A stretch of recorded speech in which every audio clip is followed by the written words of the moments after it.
It's the second to last regular season game for the Menlo Park Legacy, but despite that, it almost feels like a new beginning.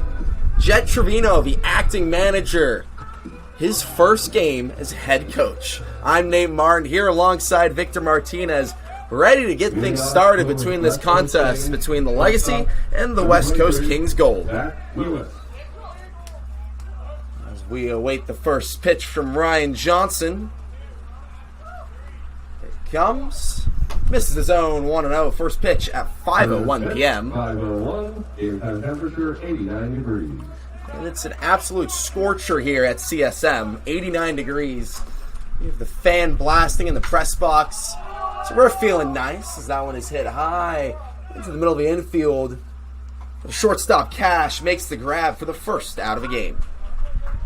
Good play by Stuart Cash right there. A really difficult play to make, especially with the sun beating down on you. But it does look like he had a beat on that ball the entire way and puts it away for the first out. Cash has always been one of the stronger defensive arms in the infield. So he's making a lot of plays at shortstop. That's the main position he lines up at for the Legacy, which is what he's doing tonight. That first pitch misses his own 1-0. Brings up JT Cox. Zach Lewis went down for the first out. Second pitch to Cox, misses the zone again, 2-0. Ryan Johnson, 5-pitch mix. He's got a sinker and a fastball as the main two pitches that he uses. And then also has a changeup, curveball, and cutter. As I said, it's mainly going to be the sinker and fastball that you see today. It's now 3-0 to Cox. Make that 4-0. 4-pitch walk to the lefty. Brings up Colin Johnston, the third baseman, with 1 out, 1 on. Playing third, number 15, Colin Johnston. It's tough to give up a 4-pitch walk there right after getting a quick out 1, but Johnson now has to deal with a runner on base. First pitch to Johnston, high, ball 1.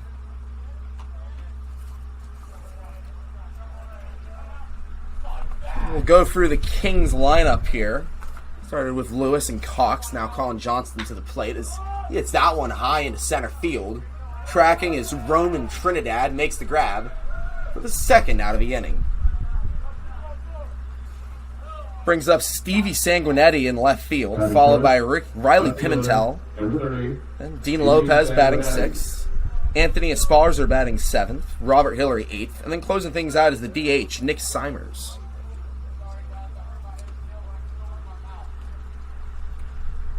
First pitch to Sanguinetti. Johnson just checks in on the runner Cox. Makes sense. We see this a lot in the Bay Area Collegiate League. A lot of checks over to first base. Teams like to steal. It's just Sanguinetti finds his own, strike 1. Mentioned teams that like to steal. The Legacy are definitely up there in stolen bases among the BACL. We'll get to Legacy lineup in the bottom of this inning. Strike 2 is called. There are some guys in here that can definitely steal bases. Some guys that they're sitting on the bench that can also come in as a pinch runner and get a stolen bag for you as well, as it is 0-2. Gets away, trying to catch out the runner, and does so. No, he doesn't actually.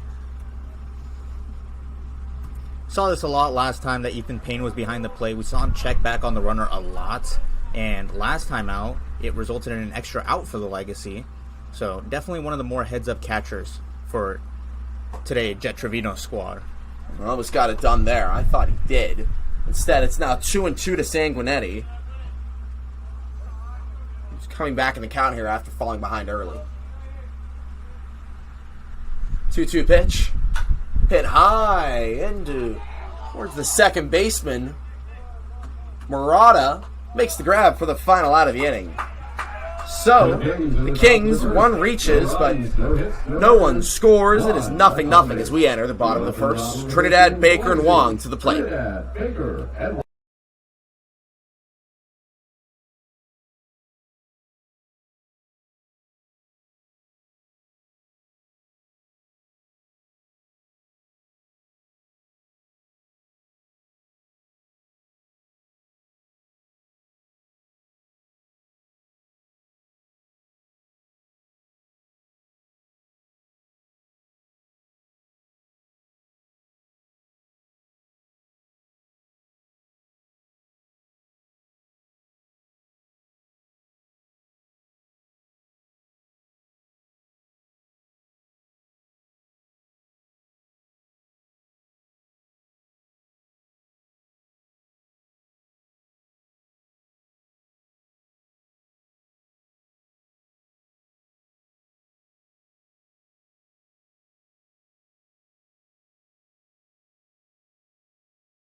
Welcome back in. Bottom of the first. Scoreless contest between the Kings and the Legacy. This brings up Roman Trinidad to the plate, facing Jacob Poole on the mound. First pitch to Trinidad. Misses the zone, 1-0.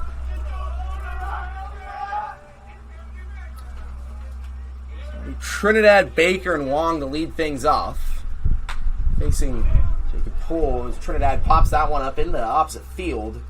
Tracking is Sanguinetti and makes the grab for the first out of the inning. We mentioned the sun being a factor here today. Very awkward play out there in left field by Sanguinetti. Luckily for him, he does make the play, but potentially something you could put in your back pocket if you're the Legacy. Hit the ball in the air, especially to left field. I mean, the sun is shining bright. It's a hot day at the ballpark, as we mentioned. 89 on the field.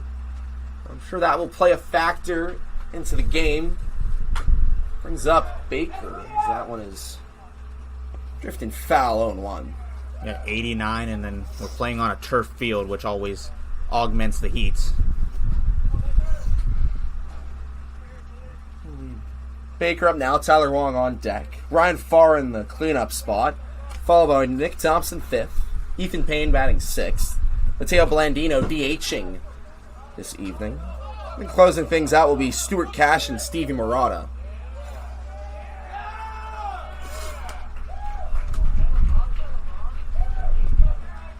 As Baker falls behind 0-2. Third pitch from Poole. Fouled off just. We'll stay at 0-2.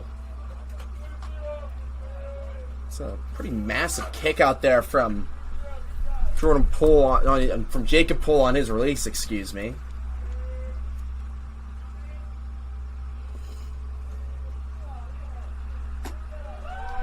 Misses the zone 1-2.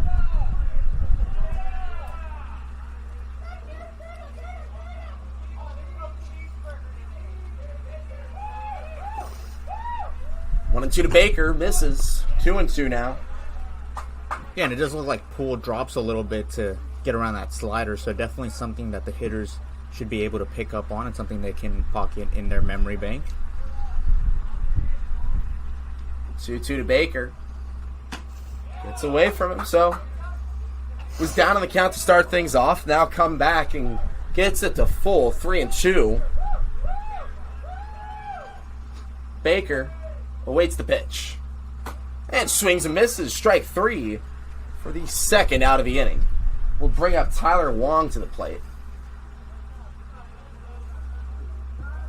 And third, left fielder, number 7, Tyler Wong. Tyler Wong has been one of the top hitters this summer for Menlo Park Legacy. Really been locking down that 3 spot in the lineup. He fouls that one off. 0-1.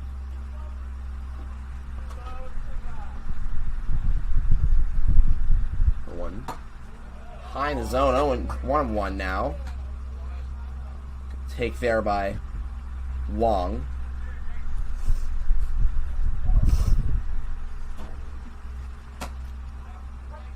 Take that one for a strike. 1-2. And when the umpire set up like that on the inside part of the plate, usually he will give the outside part of the plate a little bit more often. We saw that a lot yesterday in the Legends game against the Stompers. Yeah, some of the officiating in yesterday's game proved to be really crucial in the outcome of the game. It's a different game, different team, different league. We're here now for the Legacy. 1-2 to Wong. Popped up high. Third baseman tracks. Will stay fair. Caught by a member of the Kings for the final out of the inning. Legacy go down 1-2-3. When we return, we will be seeing the West Coast Kings back up, starting with Riley Pimentel, Dean Lopez, and Anthony Esparza.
Top of the second, after the scoreless first between the Legends and Kings. The first pitch from Johnson high, called for a ball. Riley Pimentel, Dean Lopez, and Anthony Esparza to the plate.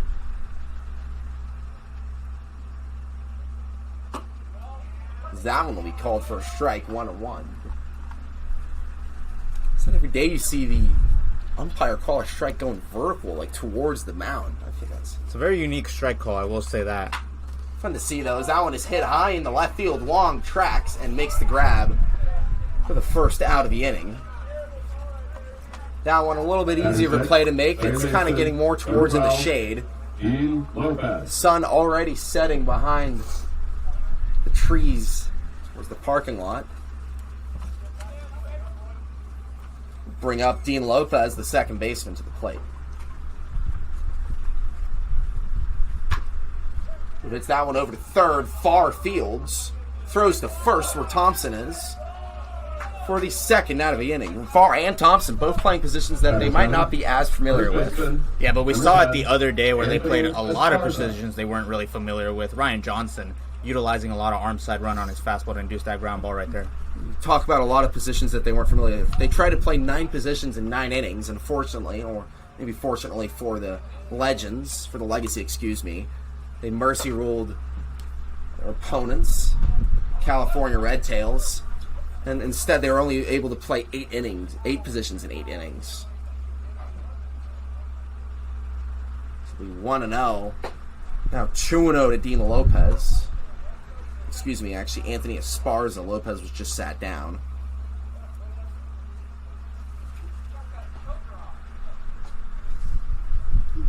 (2-0). High ball 3. 3 pitches, 3 balls after getting 2 quick outs. Tough for the pitcher, but can always get the next out on the next pitch. 3-0 gets away from Johnson. That'll be his second 4-pitch walk of the game. Yeah, absolutely makes you go ballistic as a pitching coach. That is the last thing you want to see is a 4-pitch walk, especially after 2 quick outs. The last thing you want to see. So, that'll bring up Robert Hillary in the play, batting from the left-hand side. And that gets away from Johnson.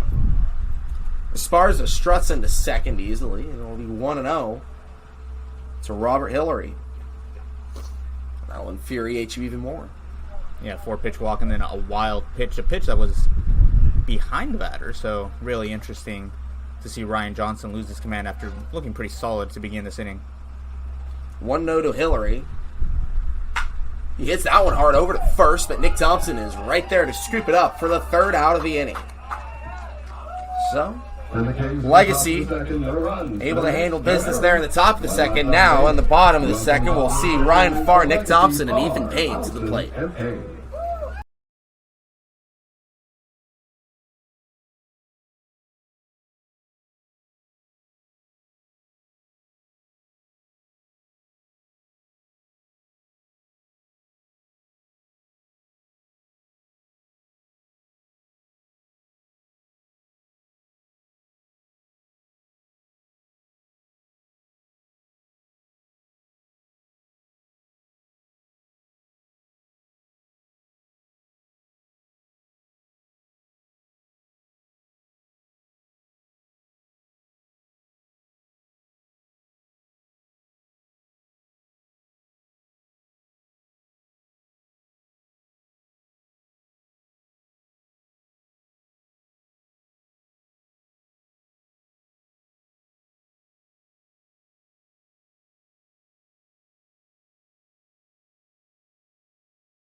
Welcome back. Bottom of the second. It'll be Farr, Thompson, and Payne. 4, 5, and 6 in this legacy lineup.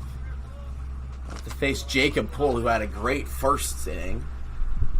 First pitch to Farr, sweeping breaking ball that Farr hits over to third. And the third baseman, Colin Johnston, unable to field it. Farr reaches. Or that an error towards the Kings. Batting fifth, first baseman, number 5. Jed Thompson. Jed Trevino, acting manager, now heads over to where he usually stands at third base. He's also there at first. I assume that role is still going to continue for him, even as acting manager. Brings up Nick Thompson, who hits that one over to second. Taylor-made double play out at second, and he'll be safe at first. Thompson beats the throw. As we mentioned, a lot of guys on this team with speed, Thompson being one of them. Able to beat the throw. Batting sixth, Have a runner on first with one out. Ethan Hay. Yeah, good job by Thompson right there, beating out the throw to first. It looked like a tailor-made double play. It was a slow turn at second, so the speedy Thompson was able to get to first quickly. Zach Lewis maybe had a hard time there turning the play. Instead, brings up Ethan Paywin with a runner on first, that being Thompson. First pitch, low, called for a ball. Mentioned guys that have speed, Nick Thompson being one of them. Looked like he was bluffing right there to go to second, although probably would have been a pretty good pitch to run on as that pitch bounced in the dirt. Thompson, in his San Francisco State, didn't receive much action before that at Cabrillo College. Led the team in stolen bases with 17. Also, just played in the All-Star game this past Sunday.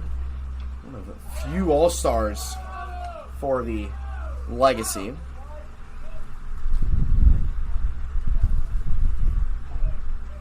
This Poole checks in on him right there. 2-0 to Payne. Inside, ball 3. It just might be the heat today because it seems to me that the pitchers aren't really having a easy time finding their zone, locating the ball. It's always difficult when the heat is beaming down on you, especially on the mound, as you're active every single play regardless. In the outfield or maybe in the infield, you can take a couple plays off if the ball's not hit to you, so you get a couple seconds to recoup. As a pitcher, you don't really get that opportunity, so always difficult when there's a lot of heat. 3-1 to Payne.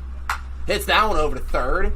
Thompson, high, gets away from the third baseman, Johnson. That's the second time we've seen him struggle with a ball today. First time as fielding it, that time throwing it.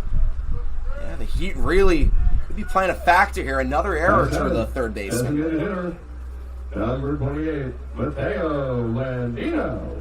Simply runners on the corners for Blandino.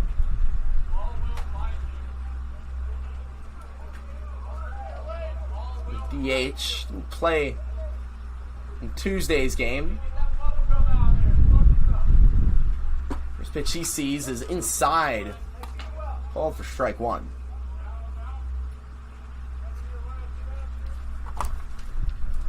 Blandino strapped up his freshman year at UC Davis for the Aggies. Took a red shirt there. He hits that one over to second. Double play not an option. Instead, it'll be the second out of the inning. What cost? Run scores. 1-0 in favor of the Legacy. Job by Blandino there, getting the ball on the ground. Didn't hit it hard enough to where the shortstop can make a play at second. So, good job getting the RBI there for Mateo Blandino. Exactly what you need if you're the Legacy. Get on the board quickly and first. Yeah, I mean, if he hit that ball a little harder, that could have been 3 opportunities for the Kings to turn a double play, then they weren't able to do so. Because of that, Legacy up 1-0 here with 2 outs. Runner on second being Payne. Brings up Stuart Cash to the plate.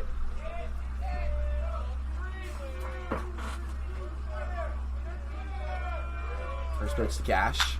Hit high into left field, tracking back and making the grab is Sanguinetti. Wasn't the easiest grab to make, but the left fielder does it. Third out of the inning, but the Legacy score, take the lead in the game, 1-0 as we enter the top of the third.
Top of the third. West Coast Kings up to bat now. Behind in the game 1-0 after the run scored in the bottom of the second by the Legacy. That one hit foul. Goes to 0-1. One of these days we're going to get a foul ball hit right back to us, Nate. Don't know why you're trying to manifest that, Victor, but based on all the crazy stuff we've seen here at CSM this summer, I wouldn't be surprised if that happens. 0-1 to Nick Seamers. Missed his own 1-1. So Lee Seamers, Lewis, and Cox. Lewis and Cox being the top of the order as that one gets away 2-1. Something we've talked about a lot this summer is the importance of getting the 9-hole hitter out before the top of the order comes back around. Johnson finds himself behind 2-1 here to Seamers, who hits that one high, foul, 2-2. Seamers is trying to make sure we get a foul ball here. Not happening yet. I don't know why you have to say yet. 2-2 to Seamers. You're looking for a souvenir, Nate. Well, you won't get it that time. Instead, it'll be strike 3 to Seamers. Johnson gets the punch out to bring up the top of the order, Zach Lewis. Back to the top of the lineup, the batter, shortstop, number 23, Zach Lewis. It's so satisfying to get a breaking ball in the zone that's called strike 3 looking. Yeah, it's a great pitch from Johnson right there. Catches the outer part of the plate. Nothing the hitter could do right there with that pitch. Brings up Lewis here. He takes that one high for a ball.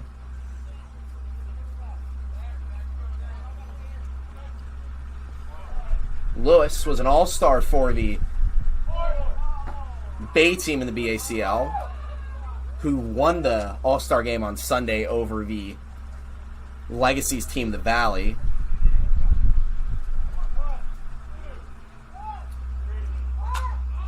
One hit high foul. Tracking is Thompson. I think he's tracked it and makes the grab. It's the second out of the inning. It's tough to make those plays in foul territory, but Thompson does so right there. Especially as a first baseman, when you're backtracking, you have your back turned to baseball, basically. It's always difficult to track it down first, and then to actually make the play is a different challenge. So good job by Nick Thompson right there. Johnson once again gets 2 quick outs, one via punch out, and that time ball hit in the foul territory that Thompson grabbed. Now brings up JT Cox, who reached base in the first inning. Gets ahead 1-0 here. 1-0 to Cox. Away, ball 2. On deck is Colin Johnston. Cox looks at that one, ball 3. Johnson to me is just seems like he's just trying to avoid Cox here. That's 7 balls to him. All 7 have missed the zone. And make that 2 straight 4-pitch walks to JT Cox to start the game.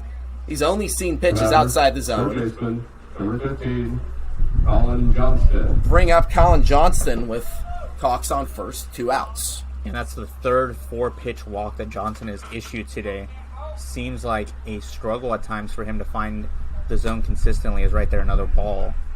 Sometimes on the mound you just lose the zone, and Johnson today has lost it 3 times. But granted, he has recovered very well. Still yet to give up a run or a hit, for that matter.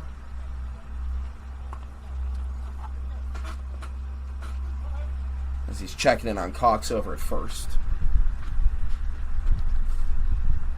1-0 pitch to Johnston.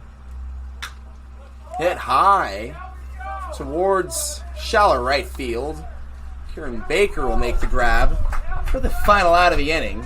So once again, Johnson, after giving up a 4-pitch walk, gets out of the inning perfectly fine. It'll be 1-0 as we head into the bottom of the third. Murata, Trinidad, and Baker to the plate.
Bottom of the third, it'll be Murata, Trinidad, and Baker to the plate from Menlo Park, looking to add on to their 1-run lead here in the bottom of the third.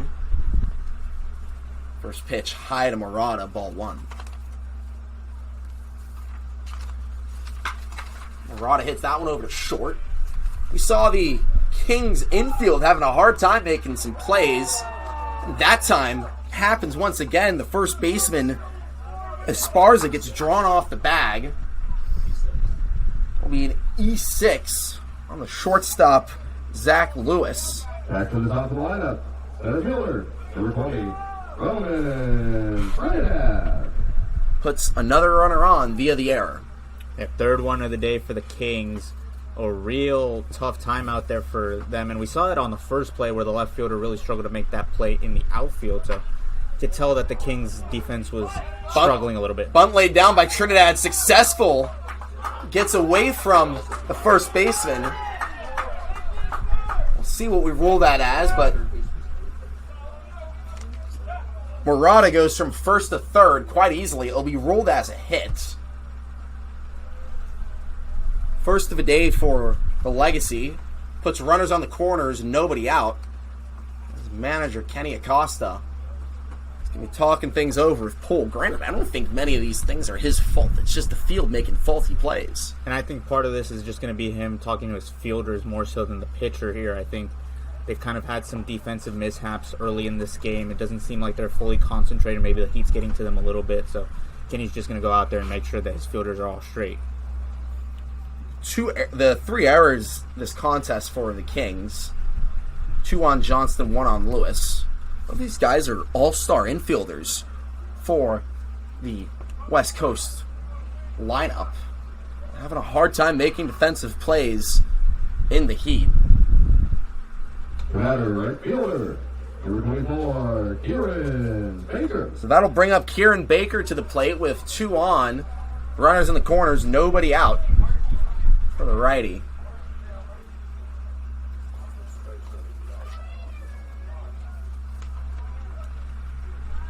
Baker joining CSM this upcoming season as time is called once again.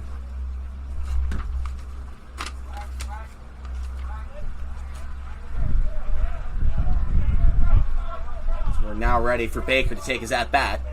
First pitch from Poole, hit high in the opposite field. The right fielder will get the grab, but Murata thought about tagging instead.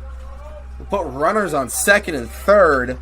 Trinidad showing some speed right there. Got some great base running by Roman Trinidad right there to recognize the throw going home. Easily able to take second on that. I actually don't mind that at all. We have 2 runners in scoring position now with one out. Brings up your best hitter to the plate, Tyler Wong, who's hit very well all season with runners in scoring position. Now has the opportunity to do so once again. First pitch to Wong. Swinging, fouled off, 0-1.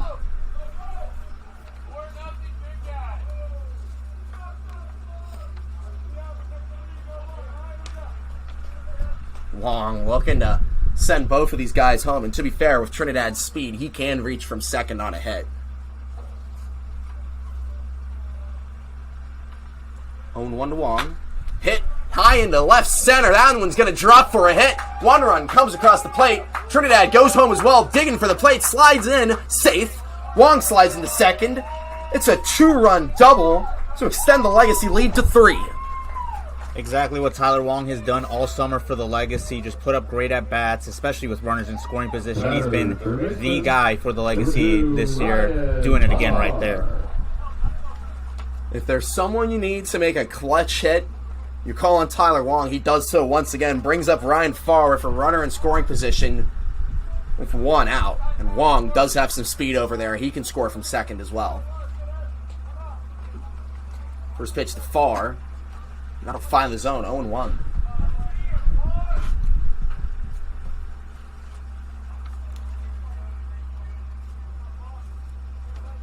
Will be 0-1 to Farr. Wong on second. 1 out.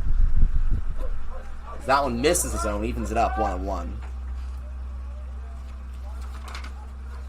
Deeper count. Let's see if Ryan Farr takes his automatic timeout. 1-1. Instead, foul that one off 1-2.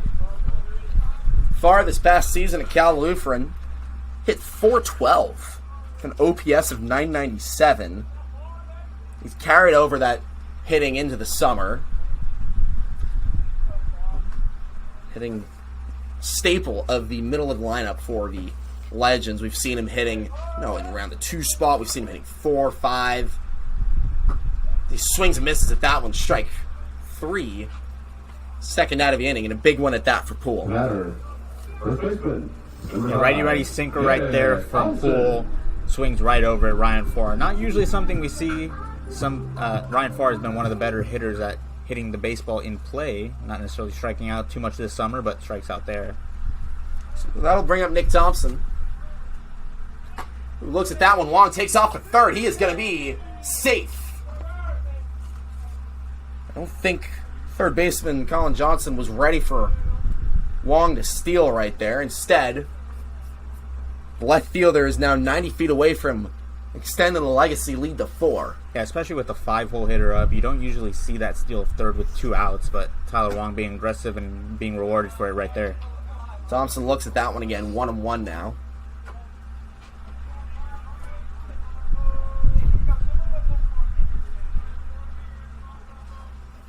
One. Hit up the middle, past the second baseman. That's going to score a run.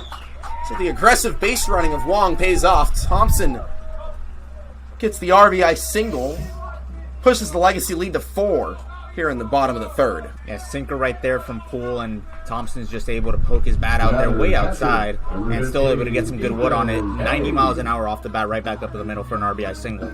So that'll bring up Ethan Payne to the plate, looking to continue the inning. A little 2-out rally going here for Menlo Park. First pitch to Payne, swinging, hit high into shallow right.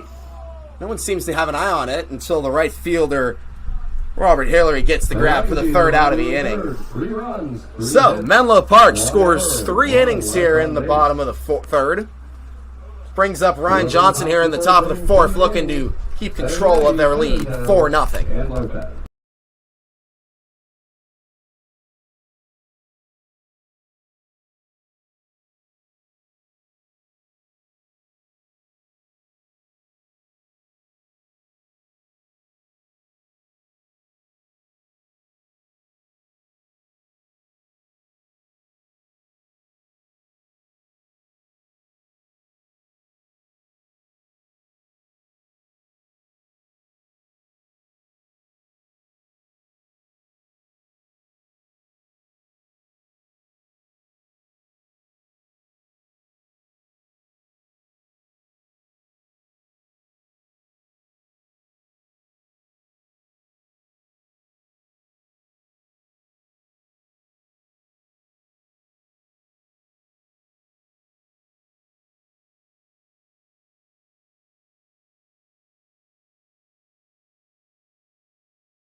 Top of the 4th, Kings lineup has a lot of work to do here. They find themselves down 4-0 here in the top of the 4th. It'll be Stevie Sanguinetti to start things off. First pitch from Johnson. Hit high into left field. Wong tracking back. That'll be the center fielder, Roman Trinidad, diving out to make the grab. What a play by Roman Trinidad. What a play indeed. Roman Trinidad covering a lot of ground on that play. That ball was absolutely scorched by the batter, and Trinidad got a great read, able to lay out right there, Superman style, get the out. I full-on thought that would have been Tyler Wong making the play. Instead, Trinidad waves him off, says, let me put on a show here. The first out of the top of the fourth. First pitch to Riley Pimentel now. Finds the zone from Johnson, 0-1.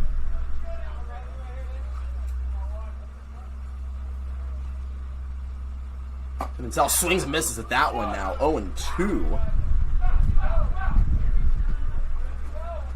It seems right after the Legends score 3 runs in the inning there.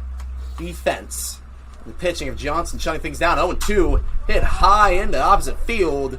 Baker has it. And will make the grab for the second out of the fourth. A little bit more routine play right there for Kieran Baker, but still a difficult play with the sun right in your eyes. So good job by him. Staying concentrated. Has sunglasses on, does help a lot. Not every catch needs to be acrobatic. That one pretty routine for Baker. Brings up Dean Lopez, the second baseman. He looks at that one for a strike, 0-1. We kind of talked about earlier in the game how we saw pitchers struggling to find the zone. Johnson here doing a good job of pounding the zone, forcing the hits in the outfield as Baker unable to track that one.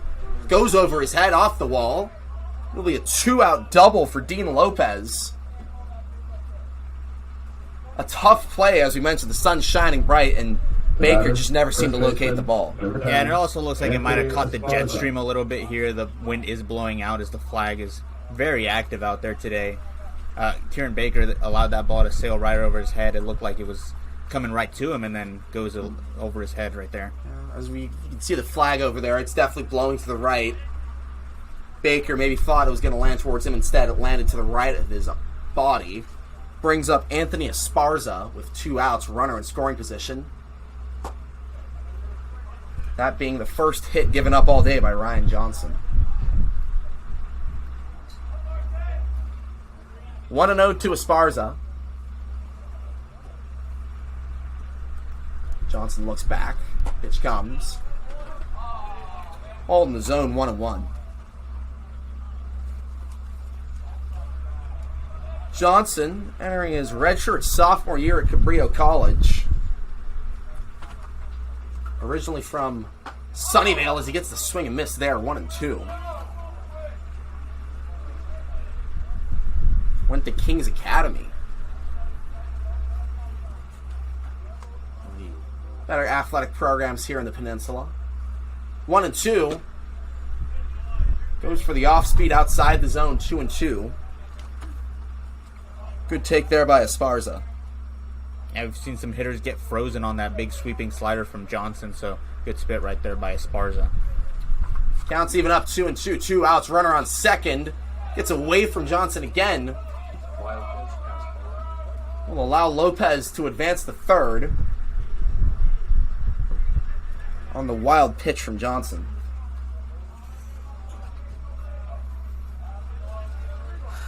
It's not really the first time all day we've seen Johnson under some pressure. He's got a runner 90 feet away from scoring, but also has a couple bases to play with and 2 outs. That 3-2 pitch is fouled off. We'll do it again. As Payne kind of did a little behind the back toss to the ball boy that fooled one of 3 ball boys today. Maybe 4 now. We're adding to the dugout as the game goes on. 3-2, we'll do it again. There's another one hustling over to make the play. What has turned into an extended at-bat for Esparza. 3-2. And we'll get away. What a great job by Ethan Payne to block that ball going to the backstop and prevent the run from scoring. Batter, right fielder, number 24, Robert. And we've seen Johnson kind of struggle with 2 outs here. It might be just a mentality thing right here. 2 outs. As a pitcher, sometimes you get ahead of yourself and let go of the control you have on those first 2 outs. You could also say it's the heat playing a role here. You're standing out in the sun for an extended period of time. It's getting hot. Game time's temperature at the start was around 90 degrees. I'm sure it's cooled down a bit after 45 minutes, but still shining bright. And as the pitcher, you are getting the most exercise out of anyone in the field. Yeah, and even when you're sitting down in the dugout, I mean, the shade isn't really covering you down there with the... There's Payne right there. We talked about it before. He's known for throwing guys out and does so right there. Catches Esparza out for the third out of the inning. A great play to end the top of the fourth. No runs come across the plate. No runs, 1 hit, no errors. Instead, we'll bring up the legacy lineup. Blandino, Cash, and Murata up to add on to this lead. And Murata.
Welcome in here, bottom of the fourth. Nate Martin here with Victor Martinez. Brings up the bottom of the legacy order, Blandino, Cash, and Murata. Starting with Blandino, fouled off 0-1. Blandino DHing this evening. He's one of 2 D1 guys on the roster, along with Roman Trinidad. This is college ball for UC Davis. 1-1 to Blandino. Hits that one high into shallow right field. And the play is made by Robert Hillary. So, good out one there for the Kings Gold, who have struggled a bit with defensive plays that seem routine so often. Especially in the infield so far, we've seen a lot of struggles to third base, first base, but outfield so far has been more or less fine, I would say, for the Kings. Bring up Stuart Cash. Looks at that one for a ball. Kenny Acosta calling out to his pitcher pull. That was a great pitch. That one right there finds the zone 1-1. That was a good pitch right there. Yeah, it's a good pitch to freeze the hitter right there. Doesn't get the call on the slider. The first one goes back to it. Gets a called strike. No reason not to if you're having confidence in it. Might as well stick with it. That one called for a ball, 2-1.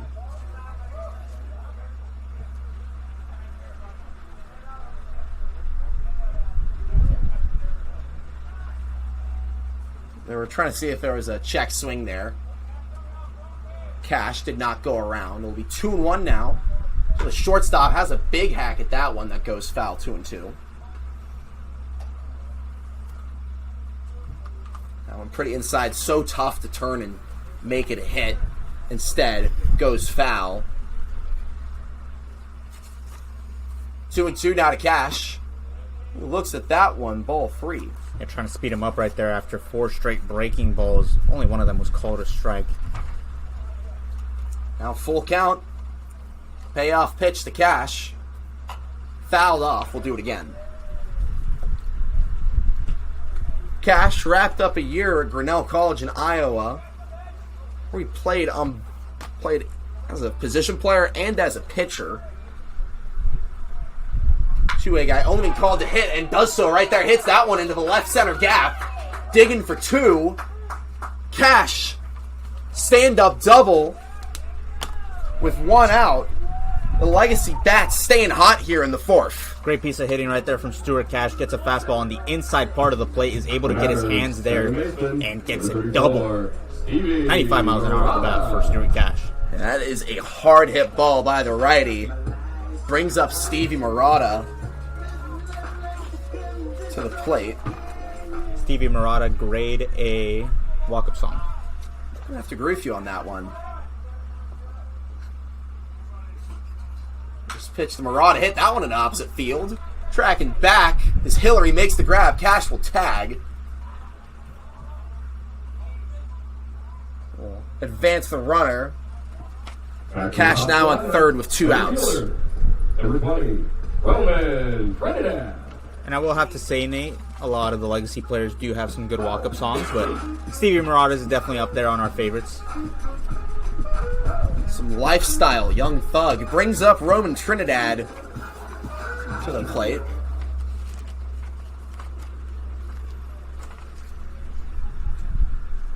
The other D1 guy on the roster will be joining the Cal Golden Bears next spring after graduating from St. Francis High School earlier in the summer. That one finds its own 1-1 now. Cal, of course, joining the ACC. Trinidad's going to have to be traveling across the country to play most of his games. And it's just a new era of college athletics, as that one is hitting the opposite field. The left fielder, Sanguinetti, makes the grab for the final out of the inning. No errors. One left on base. It'll be 4-0 entering the top of the fifth. Legacy looking to stay at the top of this game.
Come in here, top of the fifth. It'll be Hillary, Simers, and Lewis to the plate for the West Coast Kings Gold. Ryan Johnson staying on the mound, yet to give up a run, only one hit. As they'll rule that Hillary went around their own one.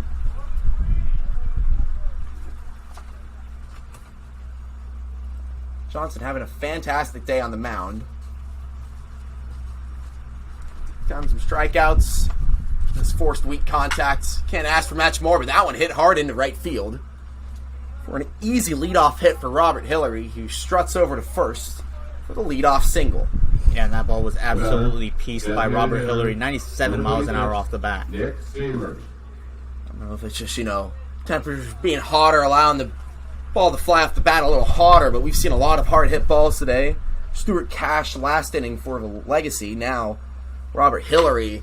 That's another hard hit one down the third base line. Will stay fair. Runner digs for third. Will hold up. It'll be a double. That puts 2 in scoring position. Simers, the DH, doing his job there.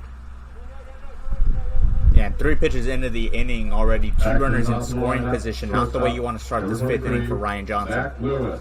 And Johnson was pretty shut down to start the game now.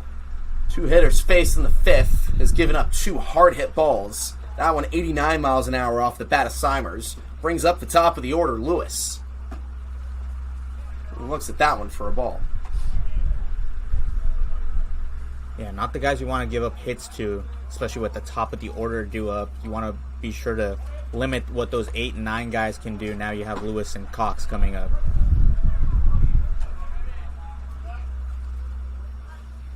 Yeah, Lewis and Cox looking to bring the Kings lineup into new territories here. Yet to score a run all day. As that one will miss 2-1. Hopefully they will not find the scoreboard. We'll see what they do here in the top of the 5th. Zach Lewis is at the plate right now, 2-1. Looks at that one, called for strike 2, evens things up. For those following along at home, we have our first punt of the day. We got to meet our quota, fellas. I'm sorry about it. It's mainly you trying to meet the quota. I've just slid that one in there for fun. 2-2 now to Lewis.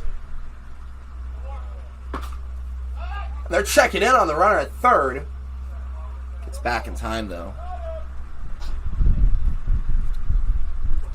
Payne has done a good job of keeping these runners in check. That time, though, Hillary makes it back in time. It'll be 3-2. Hit up the middle towards Johnson off of him. And Cox and Lewis will reach. Run scores. It's the first run of the day for the Kings. Tough play for Ryan Johnson right there. I mean, your first instinct as a pitcher when the ball's hit back to you is make sure not to get hit. So right there, good job by him getting some glove on it, making sure he protects himself. But unfortunately for him, the run does score. We're going to be checking in on Johnson real quickly. Struggled a bit to start the inning. He's given up 3 hits to 3 batters. It'll be Cox, Johnson, and Sanguinetti up now. We'll be back very shortly.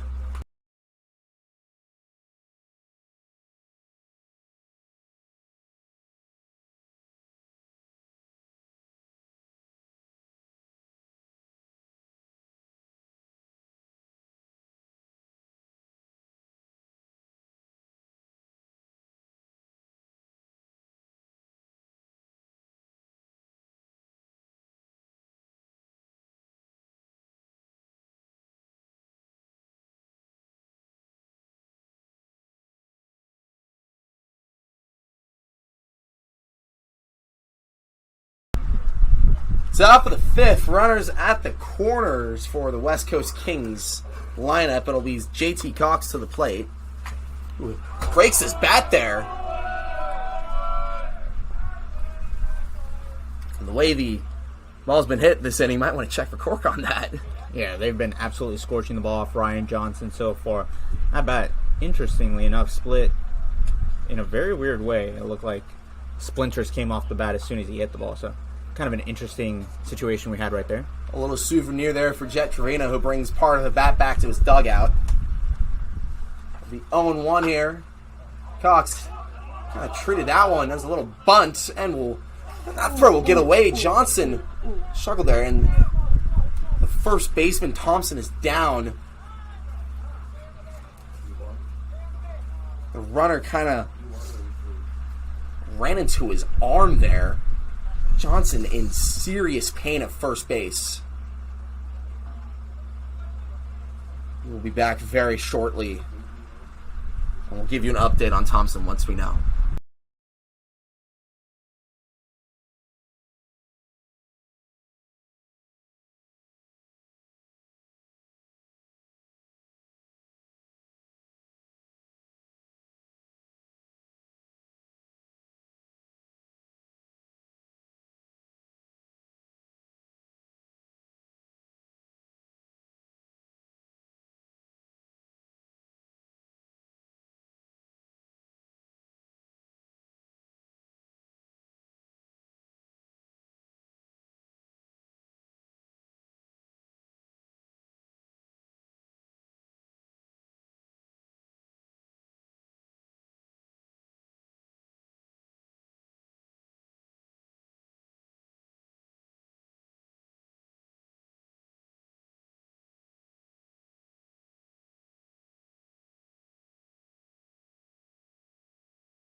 Welcome back into CSM Field. Batter, third baseman, Coming back number here 15, after Colin Nick Johnson. Thompson took a scary hit to the arm.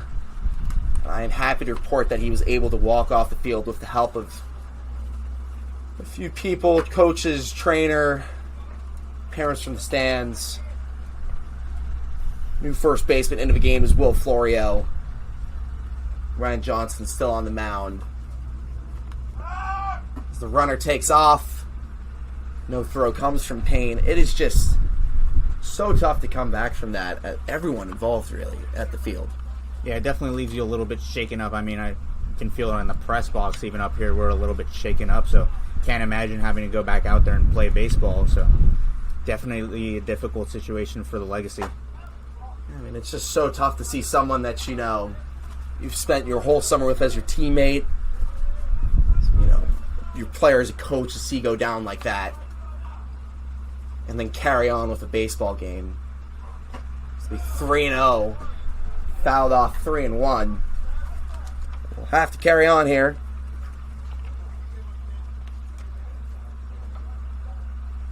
3-1 now to Johnston, the third baseman. With Cox on second, Lewis on first. And that will load the bases up. Nobody's still out here in the top of the fifth. The batter, left fielder, number 30, Stevie Sanguinetti. That'll bring up Stevie Sanguinetti to the plate.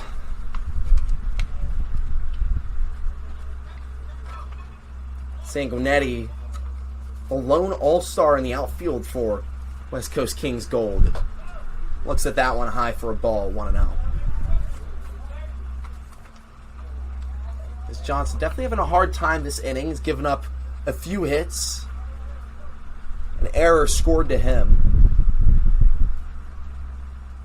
And a walk right there. That one high as well, ball 2. Yeah, and visibly frustrated out there on the mound. It seems like it's been quite a bit of a struggle for him to find the strike zone getting back into this game. Does look like Chris Walsh is warming up down in the Legacy bullpen. 2-0. Like that 2-1 swing and miss from Sanguinetti. So nice to see if you're Johnson right there. Yeah, good to see after you haven't really found the strike zone that a hitter's willing to still swing at a pitch that you're giving him. So definitely a vote of confidence. 2-1 now. Hit high. Drifting foul. The new first baseman, Florio, thought about tracking that instead. We'll drop 2-2.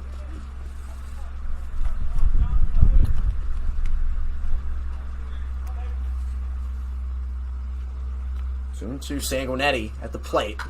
Fouls that one off. We'll do it again.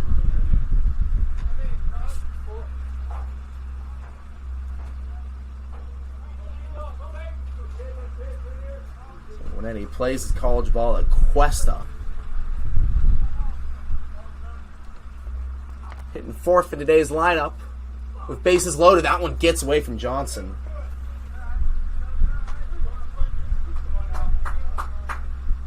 Audibly frustrated on that pitch that got away from him. Full count now, bases loaded, nobody out for Stevie Sanguinetti.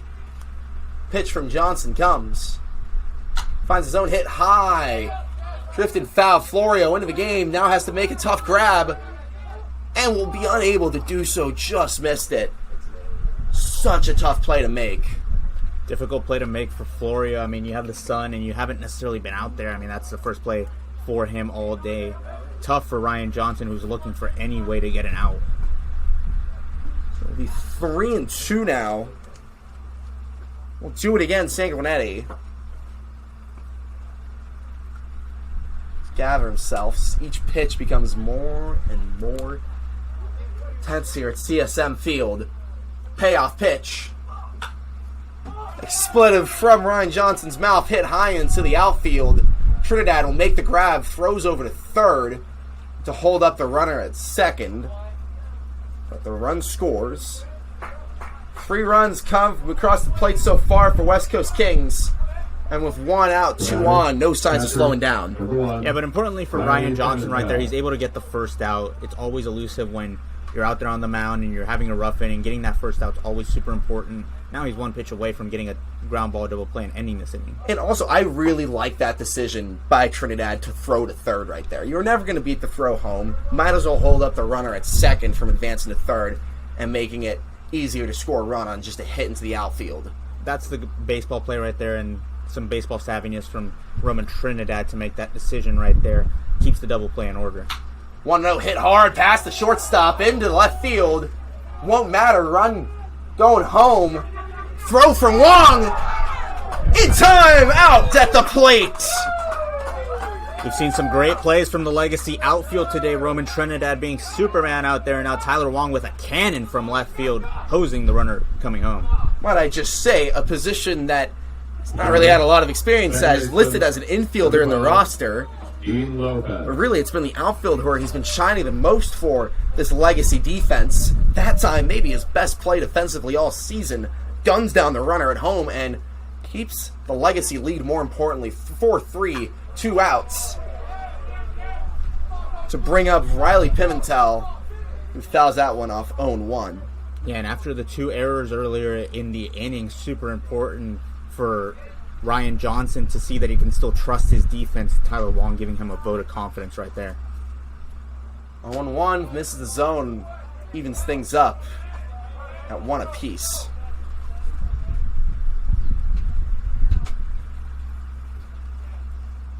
Pimentel waits the pitch from Johnson, who looks back to second. Fouled off for 1-2 now.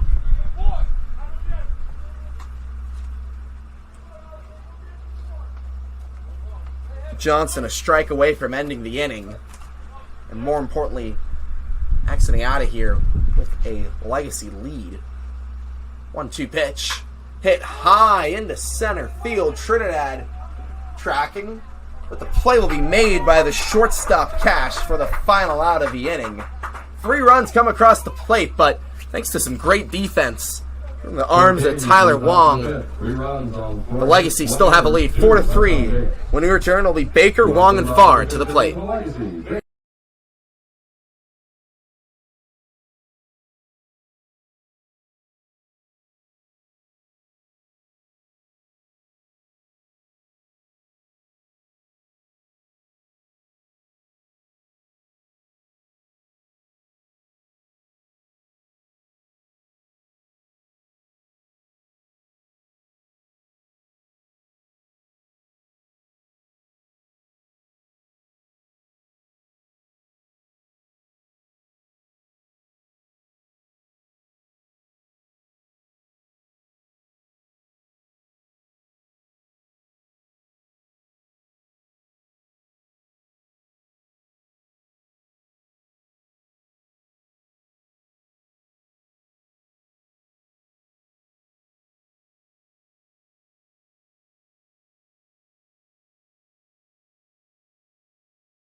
Welcome back in here, bottom of the 5th. It'll be Baker, Wong, and Farr. We've just got an update on Nick Thompson. He has left CSM Field with a cast, joined by his dad and teammate.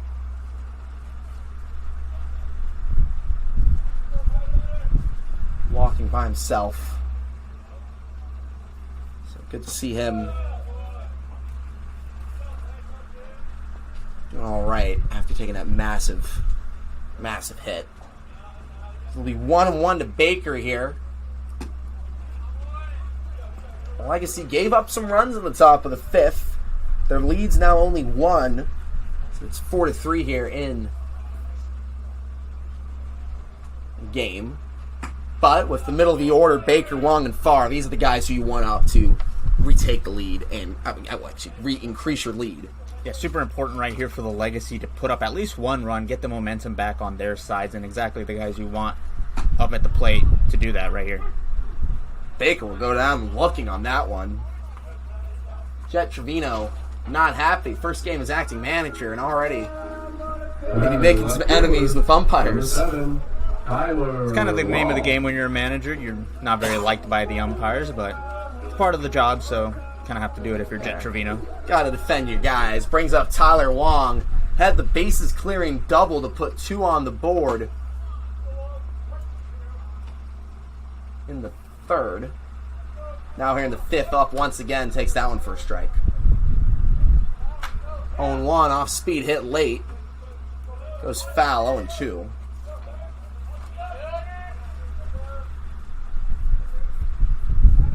Good take there by, good pitch there by Jacob Poole. Gets the swing and miss that time. 2 strikeouts in the inning. Some good work so far from Jacob Poole. The Legacy really need to get on him right here, add a run. So far, he's been pretty tough to hit this inning. And it definitely feels like the momentum has kind of shifted from the right-sided dugout to the left-sided one. Kings trying to take control of the game. Farr takes that one right there, 1-0.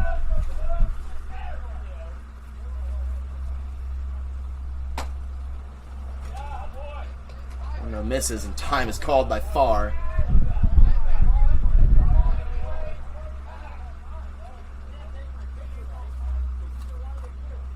As Kenny Acosta upset with Farr calling time right there. I don't know if he's watched the tape or not, but that's just something that Farr does. Pitch comes in to Farr. That one will be called strike 1. Brings the count to 1-1.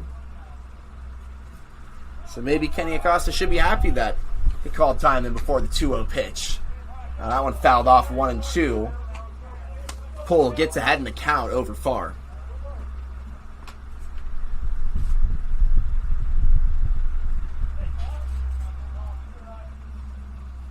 One and two.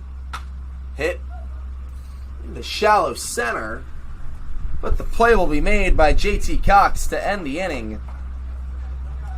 Legacy scored nothing. Get put down 1-3 to bring back up the Kings gold lineup, who are rolling red hot right now as we enter the top of the 6th.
Top of the 6th, it'll be Anthony Esparza, Robert Hillary, and Nick Simers to the plate for the West Coast Kings. Ryan Johnson still on the mound after a tough fifth inning.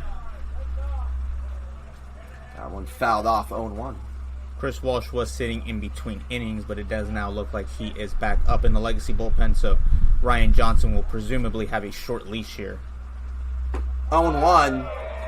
That one will be called for a ball.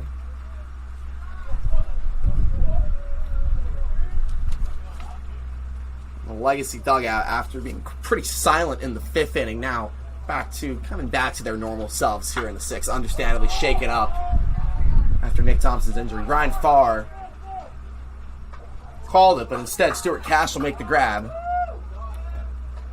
for a quick out one. Exactly what you want to see if you're Ryan Johnson. Yeah, after a tough inning, it's super important to get that first guy out. Can't allow another inning like that to happen, so good job by Ryan Johnson to get that quick first out right there. We'll bring up the guy who started the top of the fifth inning, Robert Hillary. Takes a big hack there, 0-1, trying to get a repeat of his last at-bat. Ryan Johnson slowing things down right there. 71 miles an hour on the changeup. 2 now. Johnson seems to have the upper hand here, even after Hillary got the best of him last time. 0-2. That one just a little too inside, 1-2. If you saw the catcher right there, Payne, he wanted that one outside instead. Johnson placed it the other part of the plate. 1-2, 1 out, nobody on. Hit foul, we'll do it again. It looks like Johnson's approach here is to just change speeds on the lefty. Gone to 2 changeups and then goes to the fastball and goes back to the changeup right there. So, Not a bad way how to handle things now. Not bad at all, especially when hitting is all timing. Because that one will be taken for ball 2. It looked like a pretty solid pitch. I don't know if the umpire would have called it, but it was definitely borderline. Doesn't help that the catcher Payne does not make that catch. Doesn't give the opportunity to the umpire to call it. 2-2. Hit foul. Hillary, and after getting behind the count, doing a good job of forcing foul balls and extending Johnson's day.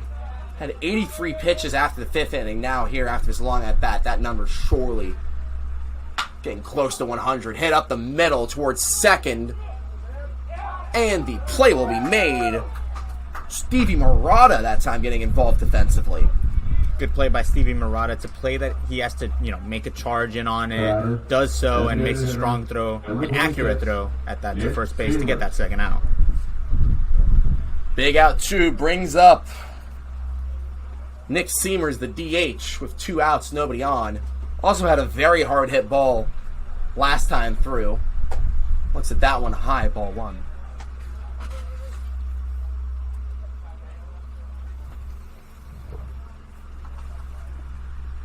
Johnson, despite having a little bit of a short leash here, doing well, although gets behind here 2-0. Position that we've seen him struggle with a lot is with two outs. 2-0. All right, ball 3. We've seen him give up 2 4-pitch walks with 2 outs, if I'm not mistaken. Now 3-0 on this hitter here with 2 outs. Simers, do not expect to swing here. 3-0. Simers thought that was the 4th ball instead. 3-1.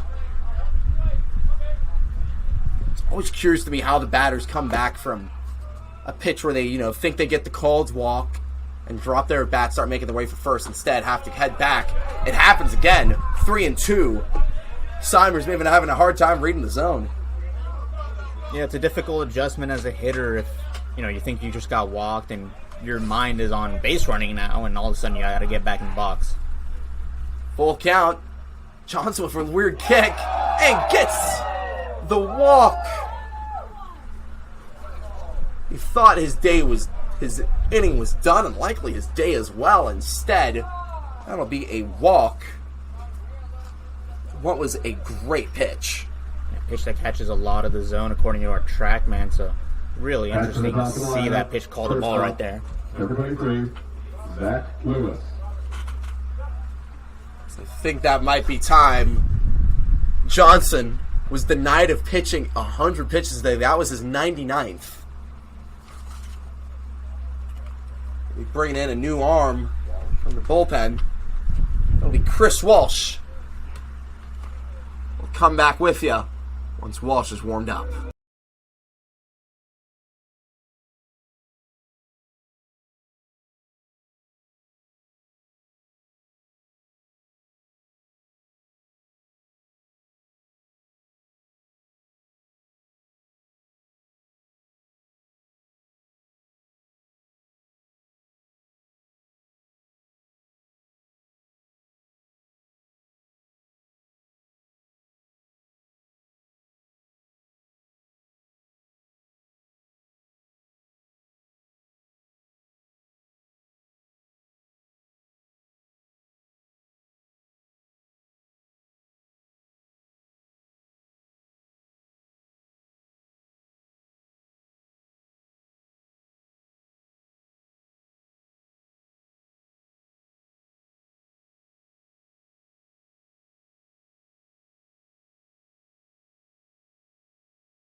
Top of the sixth, new pitcher into the game is Chris Walsh. Ryan Johnson's day is done.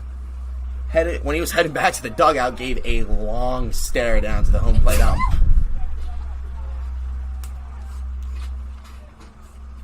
The first pitch from Walsh gets away from him, 1-0. Yeah, and Johnson was kind of shaking his head at the umpire, visibly frustrated with not only the decision to be taken out right there by pitching coach Tyler Quintanilla, but also the strike zone from the umpire on that last pitch. Speaking of strike zone, Walsh having a hard time finding it here. 2 pitches, 2 balls. Both of them pretty high and inside. Saying Johnson's line on the day, 5 2/3 innings of work. 99 pitches, gave up 5 hits, 3 runs, walked 6, only struck out 1.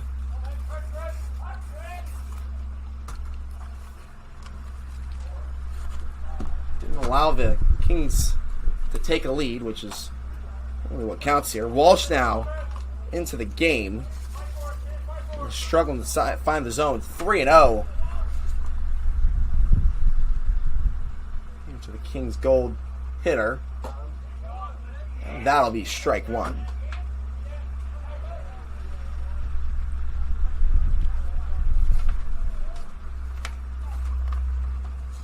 Three and 1 now. Walsh looking to get out of the inning here. And that'll be ball 4. First batter Walsh faces. Walks him in 5 pitches. Batter, center fielder. We'll bring up JT Cox. J.T. Cox. 2 on. 2 outs. I wouldn't say there's still any pressure on Walsh, but definitely something that's going to be in the back of his head with 2 runners on. Yeah, he's still just 1 pitch away from getting out of this inning, but not what you want to do. Coming out of the bullpen, not being able to throw strikes doesn't really inspire a lot of confidence in your manager. 1-0. Walsh. High ball 2. Welsh plays his college ball right here at CSM. Made 15 appearances. 6 innings of work. So a guy that can go a couple innings for you. Probably what? Manager expects out of him is that one will miss the zone again. 3-0 now.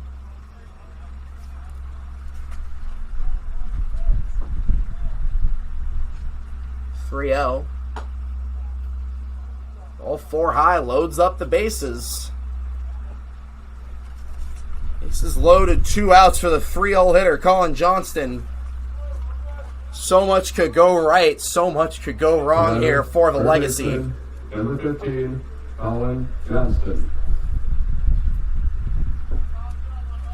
All counts on getting the 3-0 hitter, Colin Johnston, out here.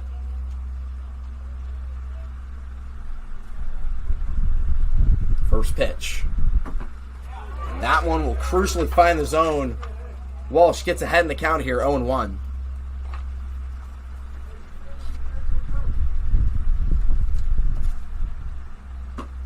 Gets the swing and strike 2. Exactly what you want to do if you're Chris Walsh right here with the bases loaded, getting those first 2 strikes. Super important. Now it's your at-bat right here. Maybe he just wanted some pressure on him. 0-2. Hit hard. Foul, though. Johnston just a little early on that one. If he timed it up better, that probably would have scored a couple runs and gave the Kings Gold lineup the lead. Instead, we'll do the 0-2 pitch again.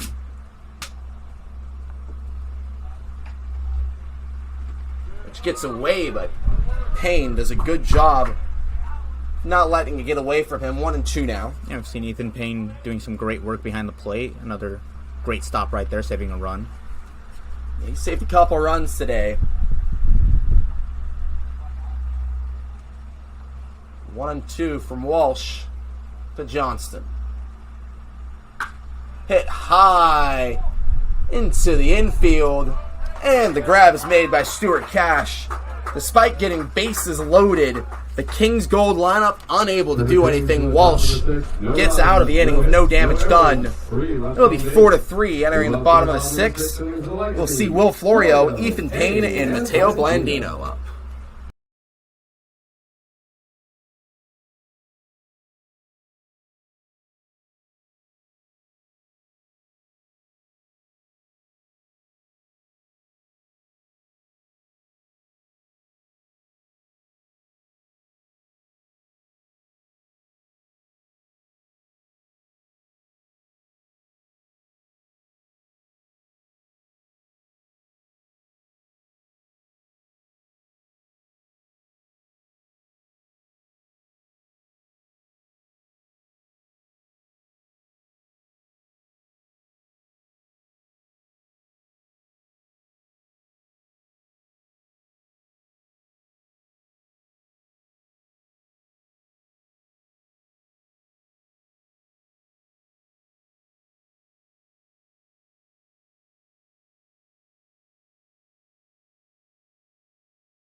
Welcome in here at bottom of the 6th, up to bat.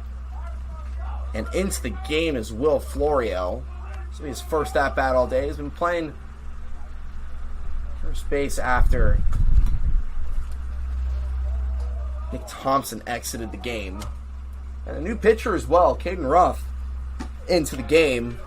That one finds his own 0-1. Ruff graduated from Foothill High School and is committed to play at Ohlone College. 0-1 hit hard by Florio over to short.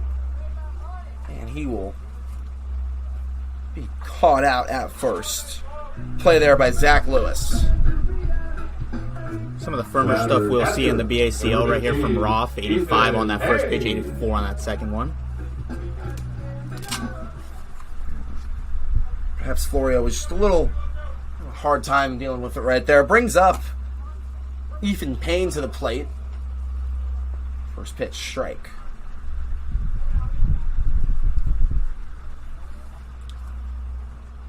Oh, 0-1 to Payne.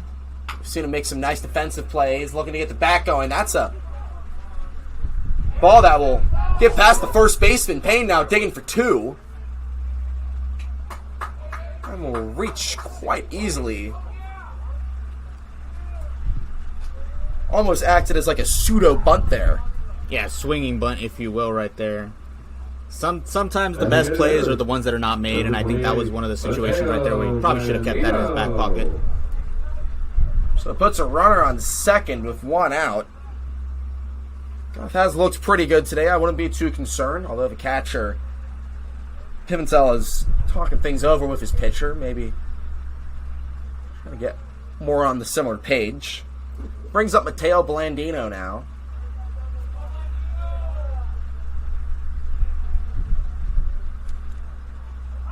Blandino entering his red shirt year at UC Davis.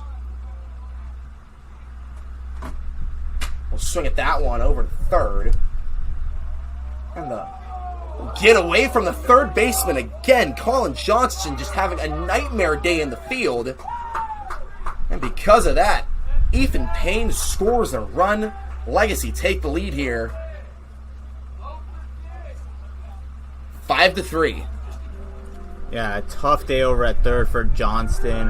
Another error, I believe that's his third error maybe now. Yeah. Number 1. Definitely been a struggle for him so far, and allows the Legacy to get a run back right there. Always important for Menlo Park to get that momentum back on their side.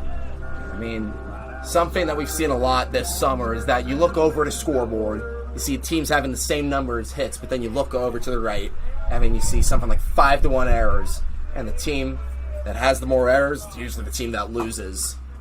They add up and they can cost you games, as proven here with the Legacy and Kings Gold. 0-1 to Stuart Cash.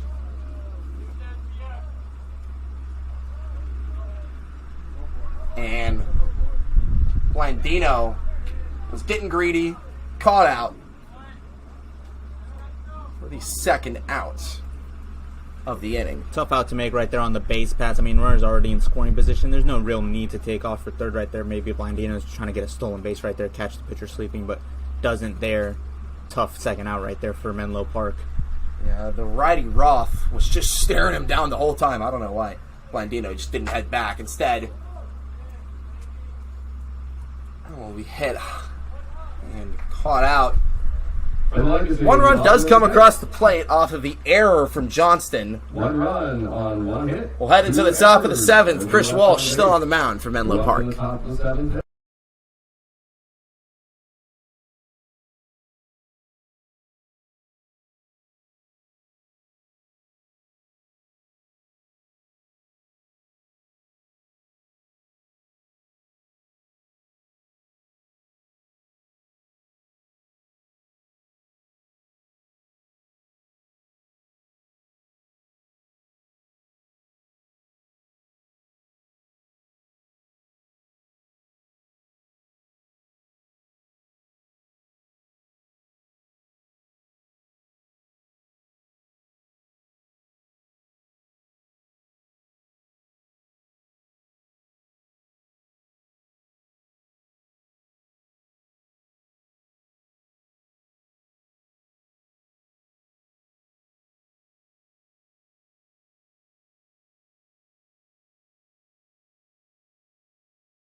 Number 30, Welcome back here to Stevie CSM. Sanguinetti. I get to call this inning. Unfortunately, Nate decided to take the inning off. You asked very politely, and I gave it to you, Victor. Give him a show. So Chris Walsh back on the mound here.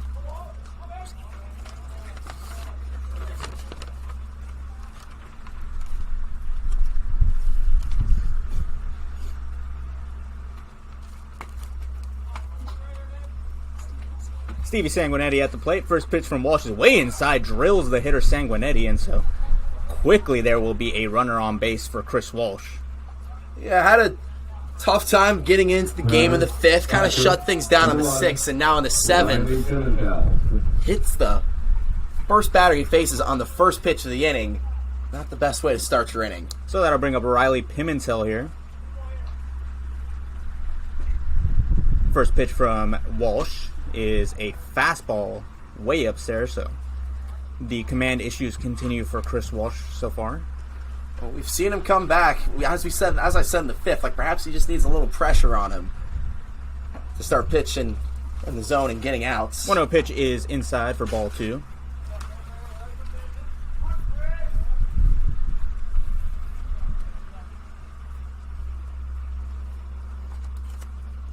Two-0 pitch. Fastball in there for a called strike. Brings the count to 2-1. So we've talked a lot about this summer is Ks per 9. Both, teams are really built with guys up and down their pitching staff that lead or, in the top 3 for their college rosters in Ks per 9. Chris Walsh, no different. 7.96. That puts him second in the CSM pitching room. 3-1 pitch to Pimentel is a fastball fouled back at the plate. Payne couldn't make the play. It doesn't matter. 3-2 is the count. Got a ball boy on the Bulldogs. Lettering out there, making the play. So it'll be a payoff pitch here to Pimentel, runner at first. The third baseman, Ryan Farr, is playing pretty in. Perhaps expecting a bunt here. Payoff pitch is lined down the left field line, but that'll hook foul. Walsh really slowed it down there, kind of, let the batter, Pimentel, think about it a little more. And if he was a little later in that swing, that would have been extra bases at the very minimum. Yeah, maybe the hitter a little bit antsy right there to jump on that fastball. Eyes light up right there when you see a fastball over the inner part of the plate. So we'll do it again. Payoff pitch from Walsh is taken for ball 4. Umpire says he does not go around. Goes to the slider then. We're going to have a pitching mound visit right here from the pitching coach, Tyler Quintanilla. Legacy do have a arm warming up in the bullpen. No signal just yet. We'll be right back after this.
Welcome back in here.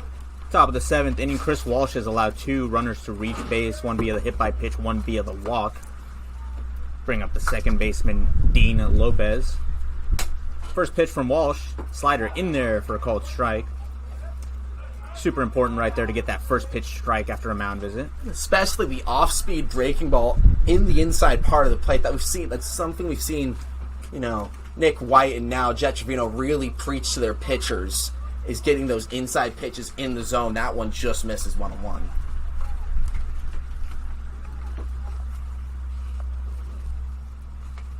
One pitch coming from Chris Walsh is a breaking ball in there for a called strike again. So really commanding that breaking ball to start off this at-bat right here, 3 in a row. Always nice to see those pitches finding the zone and getting hitters looking. 1-2 pitch. Fastball, swing and a miss, struck him out. And that'll be the first out of the inning for the Legacy. Yeah, Walsh slowed him down with the first couple breaking balls. That was the speed that he was used to seeing, and speeds it up with the fastball to get the punch out. Great pitching there by the righty. So Walsh effectively changes speeds right there to strike out the first batter. Still has some work to do here. Only 1 out in the inning. 2 runners are on. Double play is in order. First pitch is breaking ball upstairs for ball 1. Maybe seeing this is maybe how he likes to approach his at-bats now. Start with the off-speed and then speed him up later. 1-0 pitch is a fastball that comes in. Ethan Payne not able to catch that ball, but does not get far enough away for the runners to advance. Brings that count to 2-0. Anthony Esparza, the first baseman, at the plate. In a hitter's count right here, 2-0 the count. Pitch coming. Is a fastball fouled back. So even in a 2-0 count, Esparza antsy right there, swings and fouls that one right back to the screen.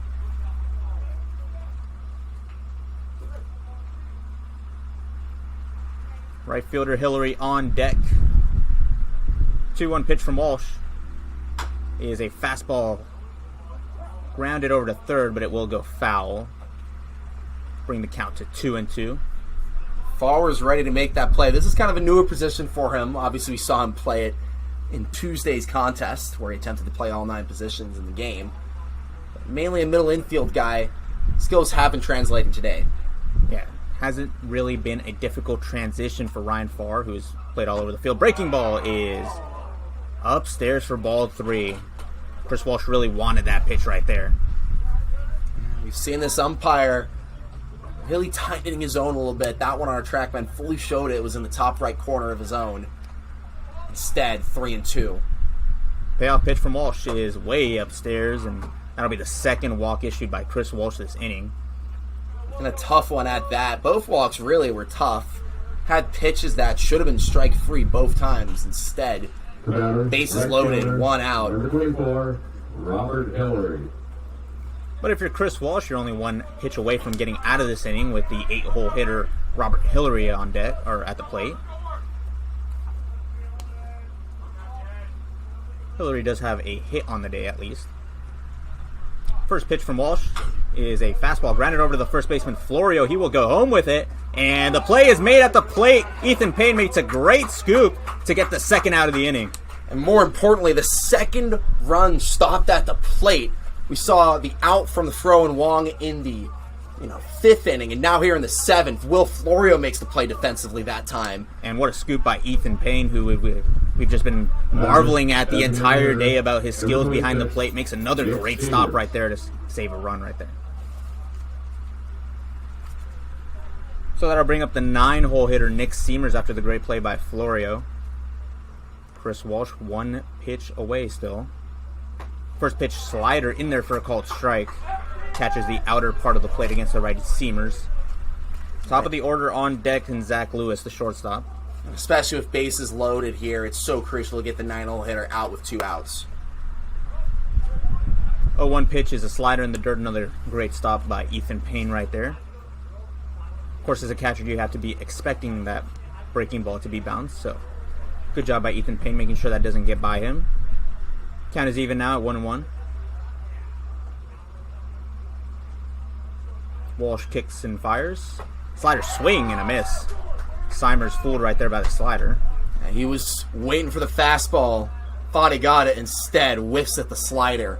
Great pitch there by Walsh. So 1-2 count now. Count is in Chris Walsh's favor here.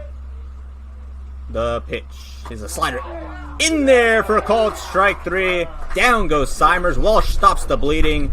Only 1 run across here for West Coast. When we come back, Menlo Park will take their hacks.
Getting out to out in the 7th inning, second baseman, number 34, Stevie Murata. Welcome back in here, bottom of the 7th.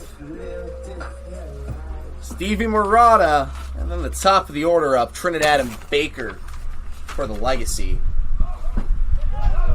That one will reach the backstop, 1-0. Dropped ball by Pimentel. Jet Trevino makes his way over to third. It's where he's been all season. First game as acting manager while coaching at third base as Murata hits that one right to short. And will be out at first. The first out of the inning. Back to the top of the lineup. Play there by Zach Lewis. Number 20, Roman Trinidad. Brings up Ronan Trinidad to the plate. Trinidad, stand-up play today was really that grab in center field. Tracked a really hard ball and dove to make the catch. Yeah, and we talk a lot about the West Coast 5 errors. I mean, we also have to shout out the Menlo Park Legacy's defense, who's really put together a pretty nice day outside of the error by Johnson. I know there's a big saying in sports that defense wins you championships. Some people might not apply it to baseball that much, but today showing it that it applies even more here.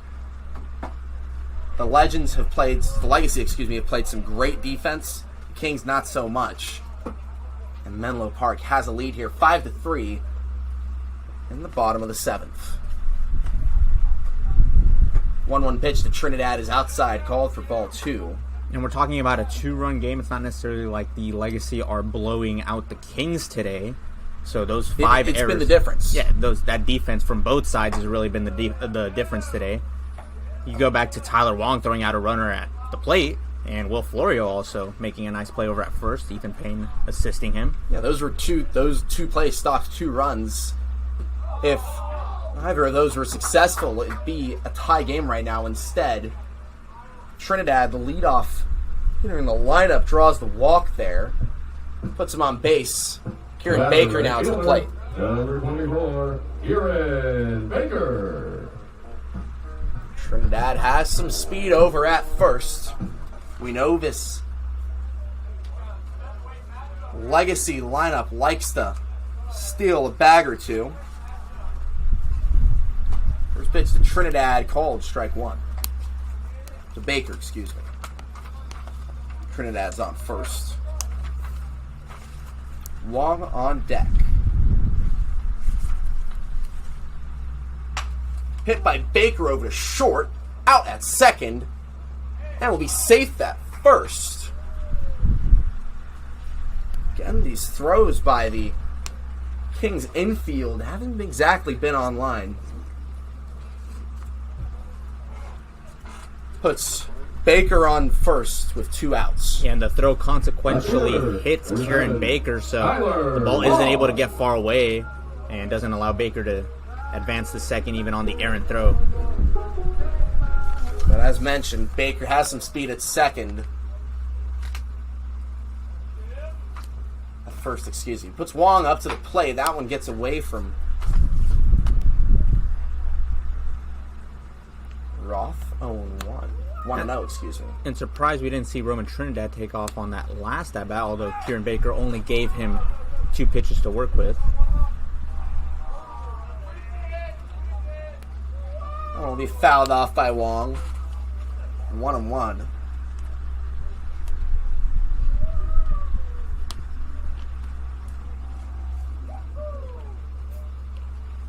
As the Legacy dugout making some sound effects from Mario. Wondering if we'll hear a Yoshi sound effect next. I think you could do one of those, right, Victor? Not on the air. 1-1, 2 outs to Wong. For runner at first, Baker takes off. Wong looks at that one for strike. But Baker reaches second. That's a stolen base. 1-2 now to Wong with a runner in scoring position. Yeah, it's a good read right there by Kieran Baker to get that extra base. Tyler Wong, we've talked about it so much, has been super good with runners in scoring position. 1-2. Wong's already had 2 RBIs today. Look at the add-on here with 2 outs. Swing and miss. Excuse me. That should be strike 3 there to end the inning. And yeah, now the Kings lineup is... And the Legacy in the bottom of the 7th. Yeah, that is the inning. Ryan Farr thought he was up. Instead, we're heading into the top of the 8th. Legacy have a 2-run lead. Stay with us here, folks.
Welcome back in here, top of the 8th. In a 2-run game. Legacy and the West Coast Kings gold in a close one here at CSM Field. And we got a new pitcher into the game. Kai Price checks in for the Legacy, relieving Chris Walsh of duties after Walsh gave us 1 1/3 innings of work. 37 pitches, no hits, no runs, walked 4, struck out 2. Although really, a couple of those walks because of unfavorable calls from the umpire, we will just say. Price gets behind 2-0. Someone is fouled off.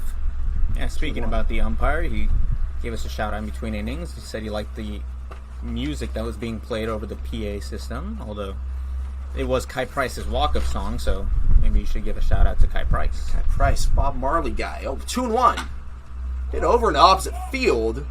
Baker will make the grab. He's had a hard time tracking some balls over there. But now, fully in the shade, gets the first out of the inning Center fielder to bring up JT Cox. JT Cox. Price working with a 3-pitch mix. Mainly going to be seeing that fastball from him right around 80, 81. And then also has a curveball and a sinker. Pitch from Price. Pitch right there, called for strike 1. Price entering his junior season at Cabrillo College, listed as a two-way player on the roster. So play some outfield, although hasn't been asked to do so just yet. I don't expect we'll see him to do so, really, in general. 1-1. Price gets the swing and miss there. 1-2 now.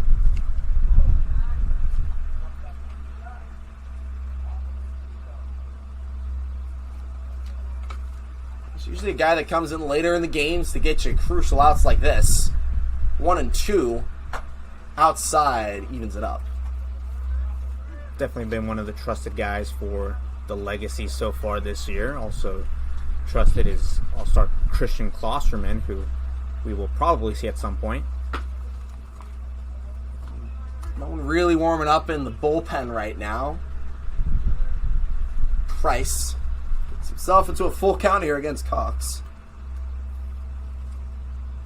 3-2. Hit foul. Do it again.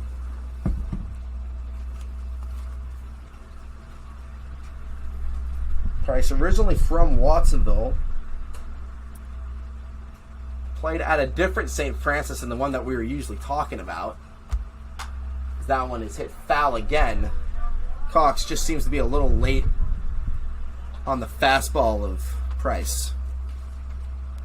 Yeah, tough to make an adjustment, but interestingly enough, I don't believe Kai Price has thrown him an off-speed pitch in this at-bat, so It's all been the fastball or sinker.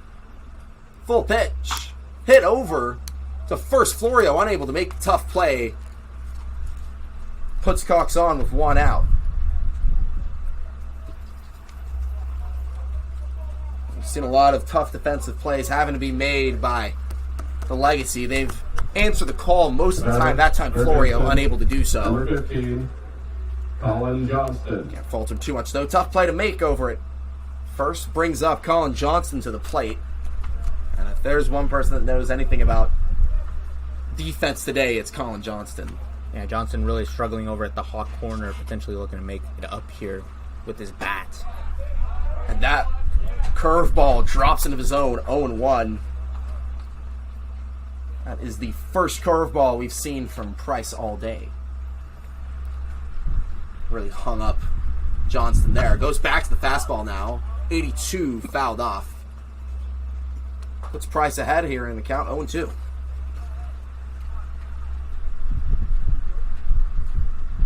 Johnson had a hard time catching up to it, just fouled it off in time. As Brandon Gatson starting to toss a little bit.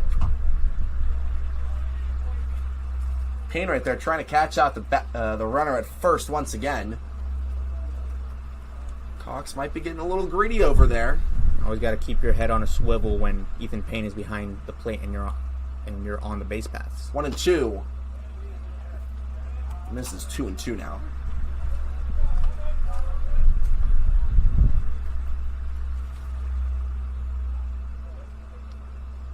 Two from Price.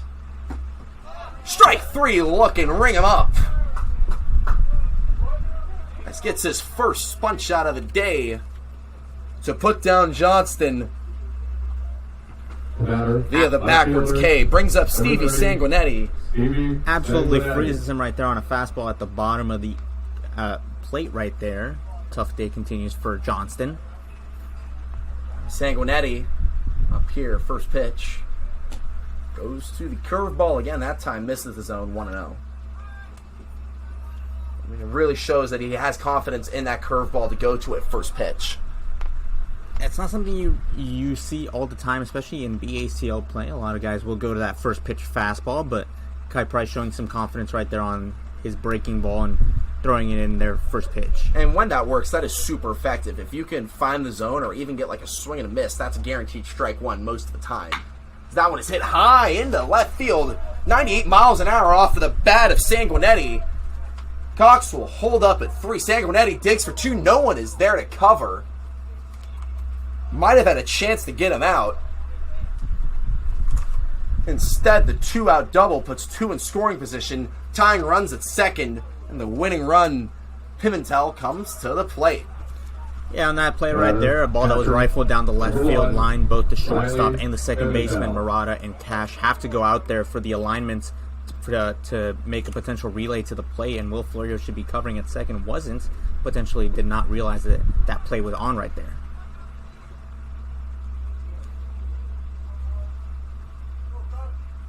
So that'll be Riley Pimentel to the plate with 2 on, 2 outs. Price finds himself in a pressure situation, but goes to the curveball. First pitch once again finds his own 0-1. Just so pretty to see from our perspective. 0-1 from Price inside misses, evens things up 1 apiece. And that is Brandon Gatson down there warming up in the bullpen. However, he is on the right side, so most likely just getting some work and not necessarily going to come into this game. 1-1. Fouled off. Brings it to 1-2. Also doesn't have a jersey on, but we've seen Brandon Gatson pitch without a hat on before, so not necessarily going to stop him. Although I do think the jersey is a little bit more important than the hat. 1-2. And that'll be strike 3 looking to end the inning. Price gets out of a hole. And brings the Legacy into the bottom of the 8th. 5-3 lead. Will be Farr, Florio, and Payne to the plate. And then after that, the top of the 9th. Legacy looking to add on here.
Bottom of the 8th. And a 2-run game. Legacy just holding on. Roth still on the mound here. As I forgot to give you Jacob Pool's line from earlier today. Gave us 5 innings, 64 pitches, gave up 4 hits, 4 runs. Interestingly enough, though, not something you see every day, especially in this league. No walks. And struck out 4 as well. You talk about controlling the controllables, and walks is probably one of the most controllable things you can do on the mound. So, good job right there. And also, I mean, a lot of errors given up as well, as that one is looked at for a ball. Farr trying to come back in the count here.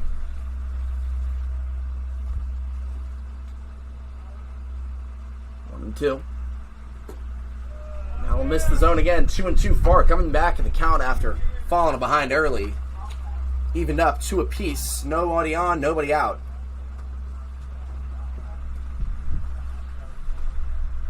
Farr hits that one at opposite field. And we'll just go foul. For Farr, we'll do it again. Christian Klosterman warming up to pitch the 9th inning. Had to avoid that foul ball right there. And Klosterman is the all-star closer for the Legacy. One of the main reasons why they are able to win, they control first place in the BACL. As Ryan Farr calls time right there. 2-2 count.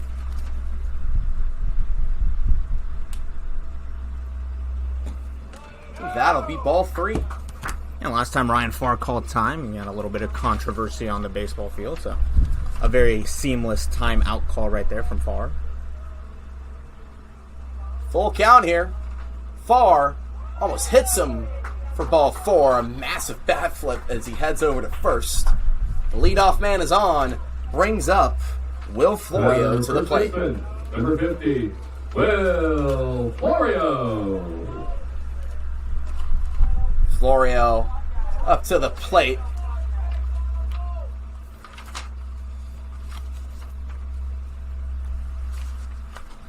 step in here. Came into the game to replace the injured Nick Thompson. First pitch to Florio, finds his own 0-1. Florio plays his college ball for Stonehill College in Easton, Massachusetts. And gets dinged there by the pitch. Puts a second straight man on. Runners on first and second here for Roth. If you're going to get hit by a pitch, that's probably the pitch you want to get hit by. 68 miles an hour on the breaking ball, straight to the back. Although it is important to say 68 miles an hour is still going to hurt. Hey. Brings up Ethan Payne.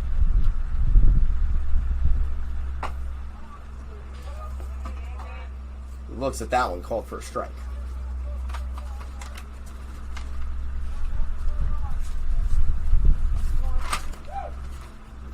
Oh, 0-1 to Payne. Fouls that one off. 0-2 now.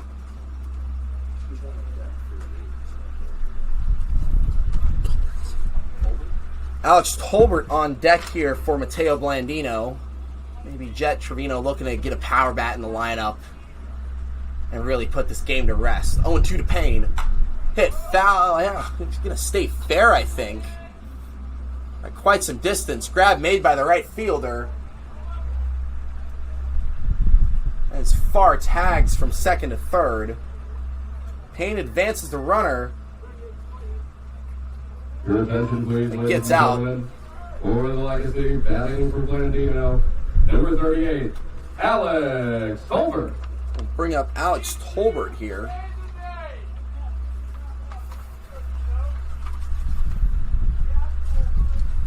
Tolbert, power that in the lineup.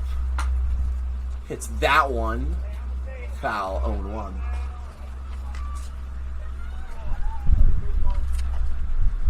Joining Simpson University next year. Was previously at Jamestown University and, well, there, slugged .525. Half of his hits went for extra bases. Power bat by the very definition of it. Looks at that one, 0-2. I just feel like a bit of power is something that the Legacy lineup might lack. They have a lot of guys that can hit for contact and really extend innings. But we haven't seen a lot of home runs here from the Legacy, as that one is a ball, 1-2. Yeah, and Alex Tolbert hasn't necessarily been in the lineup very often for the Legacy, but he's been called on in very crucial moments. A lot as a pinch hitter, yeah. In very crucial moments when there's a lot of runners in scoring position. Now 2 on after the stolen base from Florio. Florio makes it to second. 2 in scoring position. Hit high into shallow right. Far will tag. And he will be safe comfortably. Florio, though, out. The run will count. So the Legacy advance their lead here. But double play to end the inning. For the Legacy in the bottom of the 8th, 1 run. Well, one of the top of the ninth. No hits. Legacy have a 3-run lead 2 out the and are ninth. looking to end the game here with a win.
The Legacy 3 outs away from getting a win over the West Coast Kings Gold. And into the game, one of the most reliable guys in the league, Christian Klosterman, the all-star closer for the Legacy.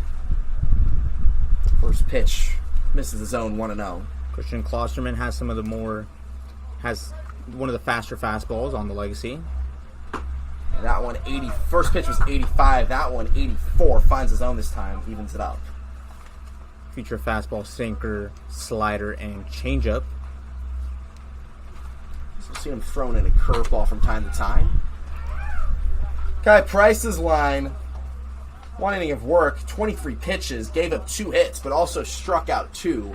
And more importantly, no runs surrendered. Makes Klosterman's job a little easier, of course. Got some run support in the bottom of the 8th. Sack fly.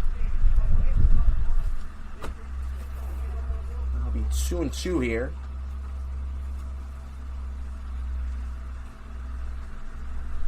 Pitch from Klosterman. Hit over weakly to short.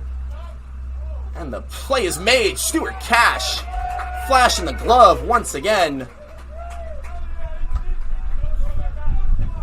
What a play by Stuart Cash. A great play by Stuart Cash to get that ever-important first out here in the 9th inning. Defense proving the difference here. Batter, first baseman, number 10, Anthony Esparza. Between the Legacy and the Kings, 2 outs away from a win. Brings up Esparza to the plate, the first baseman. First pitch, a ball.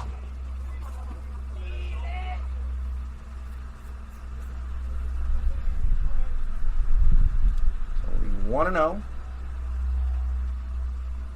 To Esparza, Robert Hillary on deck. Pitch. Finds his own, 1-1. Klosterman made 4 appearances last year for Kenyatta. And again, we mentioned Ks per 9 a lot. Was 3rd in the team for the Colts, 8.31. That one in the zone, 1-2. Having some good command over his sinker today. Looks like it's moving extra today. 1-2. Hit foul. 87 that time. Really firm from Klosterman. Yeah, going to the fastball on that one. Usually you see sinkers faster than fastballs, but right there, the 4-seam 87 compared to a sinker at 85. 1-2 once again. And that will be a foul ball again. The Spars are not going down without a fight. 86 that time. Klosterman really just sticking it with the velo. See if he switches it up for the off speed. Does so and misses 2-2.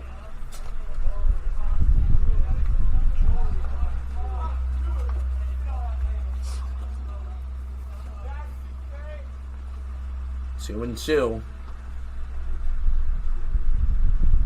Klosterman gets the punch out. 1 out away from a Legacy win. It's a great pitch right there. A sinker that is in on the hands of a right-handed hitter. Looks like a fastball the entire time and then just drops off the table. You've been talking about how good that sinker's been looking all day. Klosterman that time gets it done. Get the second out of the inning. Brings up Robert Hillary, who represents the final out. First pitch. Looked at. 0-1.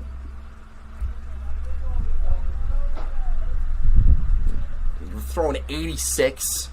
Firm and located pitches. It's just so tough to handle as a hitter. That one misses 1-1 now.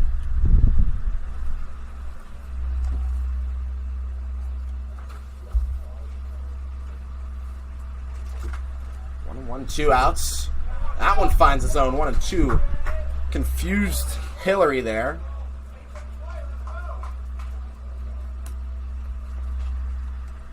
As the Kings find themselves down to their last strike. That one close, but ruled a ball. 2-2.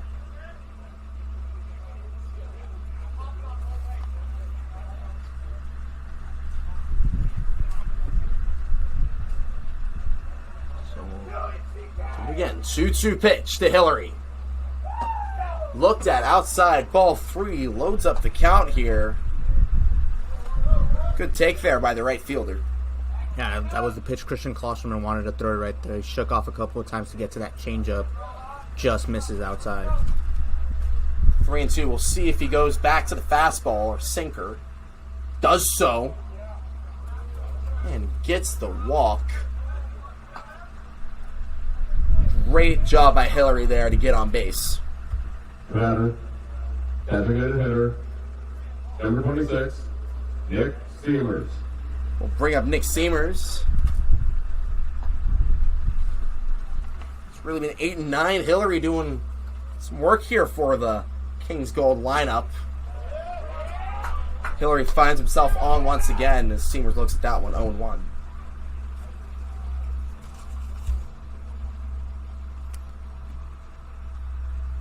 Klosterman, that one hit over the short. Cash gonna have to make another tricky play, and does so. That's your ball game. The defense shines through here for the Menlo Park Legacy from top to bottom. Walk out of here with a 6-3 lead, continuing their dominance in the BACL. And we talk about the defense, the Menlo Park Legacy defense really showing off in all aspects of the field. The outfield making 2 great plays at the beginning. The infield making some great plays towards the middle half of the game. Catching throughout the entire game was great from Ethan Payne. On the other side of the ball, the West Coast Kings made 5 errors. Definitely the difference in this ball game. 6-3 the final. Defense wins the championships. That time, it won the Legacy the game. 6-3 is your final score. We'll be back here tomorrow night as the Legacy take on the Seals once again. For Victor Martinez and everyone else here with Legacy Baseball, I'm Nate Martin. Thank you.